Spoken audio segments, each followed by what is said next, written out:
दोस्तों नमस्कार, मैं हूं प्रकाश चंद्र शुक्ला। पीसी नर्सरी के यूट्यूब चैनल में आपका स्वागत है। आज मैं आपके सामने एक बहुत ही अच्छा पौधा लेके आया हूं। ये जो पौधा आप देख रहे हैं इसको बॉटल ब्रश के नाम से जाना जाता है। इसी को कैलेस्टेमन भी कहा जाता है। दोस्तों यदि हम बात करते हैं इस पौधे को कैलेस्टेमन क्यों कहा जाता है, तो जो कैलेस्टेमन शब्द है वो दो शब्दों से मिलकर बना है, कैलोस और स्टेमन से मिलकर बना है। कैलोस का मतलब होता है ब्यूटी, क्योंकि ये इस पौधे के जो फ्लावर्स होते हैं वो बहुत सुंदर होते हैं।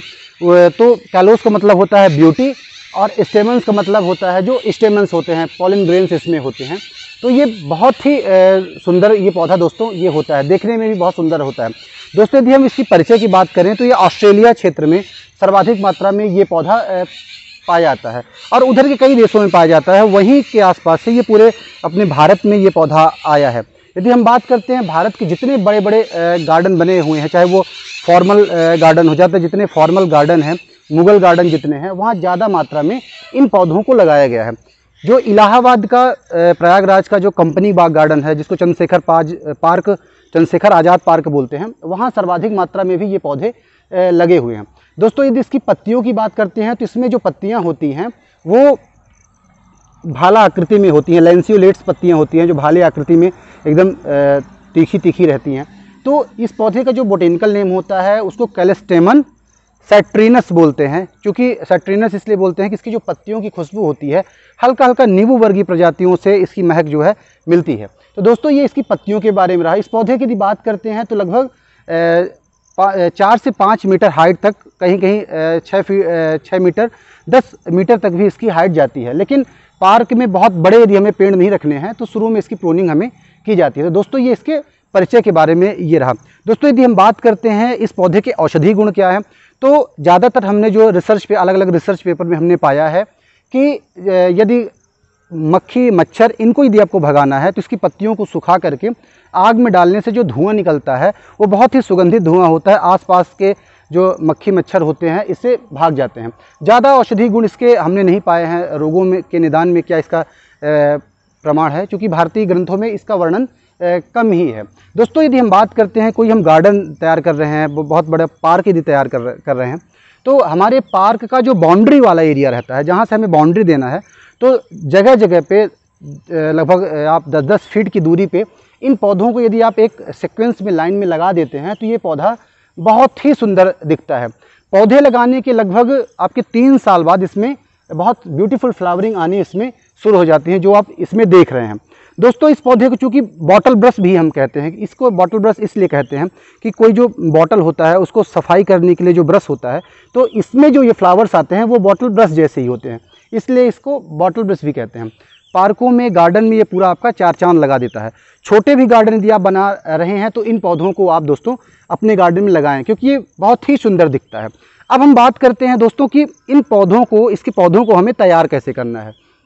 तो दोस्तों यदि आप कैलेस्टेमन के या बॉटल ब्रश के पौधे तैयार करना चाहते हैं तो इनकी 3 टेक्निक है इनको तैयार करने की। जो पहली टेक्निक है, इसमें जो सीड्स, ये आप फ्लावर्स देख रहे हैं, इसमें सीड्स होते हैं, छोटे छोटे सीड्स इसमें लगते हैं और बाद में ऑटोमेटिक ज़मीन में गिर जाते हैं। तो जब ये जैसे ये फ्लावर्स हैं 1-1.5 महीने में इसके सीड्स जो हैं वो पक जाएंगे, तो इनको हिला करके इनके सीड्स को इनको हिला देंगे तो वो सीड्स गिर जाएंगे। बहुत बारीक माइन्यूट सीड्स होते हैं, उनको आप कलेक्ट कर लीजिए, इकट्ठा कर लीजिए और उनको आप क्यारी बना करके, जैसे आप किसी भी चीज़ की सीड बेड तैयार करते हैं वहाँ इनको डाल देते हैं और किसी चीज़ से कवर कर देते हैं, तो 1 से 1.5 महीने में उनमें जर्मिनेशन शुरू हो जाता है। एक टेक्निक ये होती है। दूसरी जो इसकी टेक्निक होती है वो होती है कटिंग टेक्निक यूज करके। क्या होता है, बारिश के मौसम में जून जुलाई के आसपास आप इसकी क्या है, पेंसिल थिकनेस की इसकी कटिंग भी आप तैयार कर सकते हैं। चूँकि ये पौधा बहुत सुंदर है तो मेरे को काटने में अच्छा बहुत नहीं लग रहा है ये, लेकिन फिर भी आप इस थिकनेस की इसकी कटिंग भी सीधे तैयार कर सकते हैं। यदि मैं इसको, क्योंकि सारे में फ्लावरिंग आ रही है इसलिए काटना नहीं सही समझ रहा हूँ इसमें, लेकिन इसमें आप सीधे आप क्या कर सकते हैं, जैसे मान लीजिए ये पतली शाखा है, ये पतले का नहीं लगेगा, ये पेंसिल थिकनेस की हो, क्योंकि ये पतला था इसलिए मैंने इसको काट लिया है नीचे से। तो इसमें जहाँ से गांठ रहती है, मान लीजिए ये नोड है, यहाँ से आप गांठ के पास से काट दीजिए जहाँ से लिप्स निकलती हैं, और इसके बाद क्या करना है आपको, आगे की शाखा में यहाँ जहाँ पत्तियाँ रहती है वहाँ से काट देते हैं। तो एक बित्ते साइज की आप इसको लगा सकते हैं। याद रखना इतना पतला ना रहे, इससे मोटा रहे, ये तो मैंने पतला काटा है। तीसरी जो इसमें टेक्निक होती है वो उसको बोलते हैं एयर लेयरिंग यूज करके, जिसको हम बोलते हैं गूटी टेक्निक। उसमें हमें क्या करना है, जैसे मान लीजिए ये शाखा है, ये शाखा, यदि ये शाखा जैसे आप देख रहे हैं, तो इसमें क्या करना है कि जहाँ पास गांठ रहती है, नोड रहती है, जहाँ से पत्तियाँ निकलती हैं, तो वहाँ के छिलके को आप निकाल दीजिए, पूरा छिलका आप निकाल ददीजिए और एक पॉलीथीन लीजिए, पॉलीथीन लेना है, उसमें आपको मिट्टी खाद मिक्स करके उसमें उसके डो बना लेना है उसको।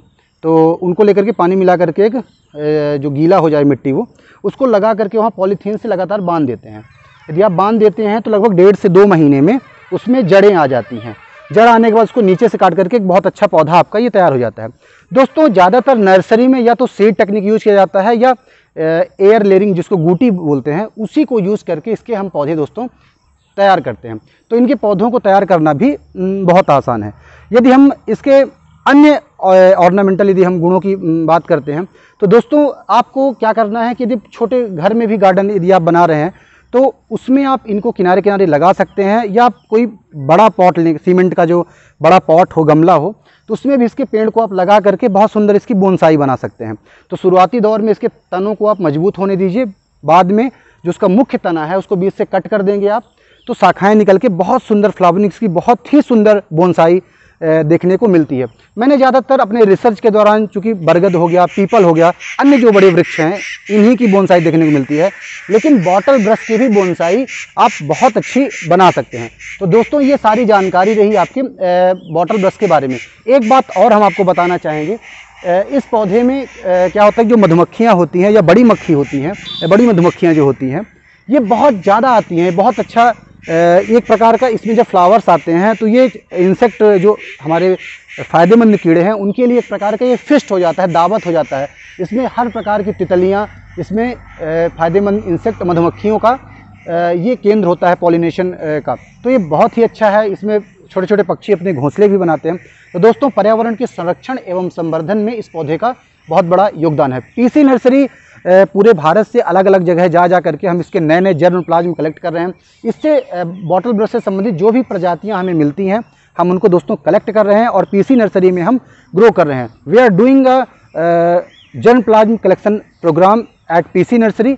Also you can help me for in my research work. Thank you very much.